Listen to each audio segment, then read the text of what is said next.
How to stop apps from running in the background on iPhone. To get started, first of all go ahead and open up the Settings application on your phone.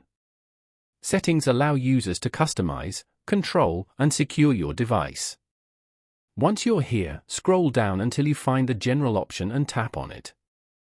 Inside the General menu, look for Background App Refresh and tap on it. Now, turn off the switch for the apps you want to prevent from refreshing in the background. You can also turn it off completely by tapping the Background App Refresh option at the very top. Here, just change the setting from Wi-Fi to off to completely prevent all apps from refreshing in the background.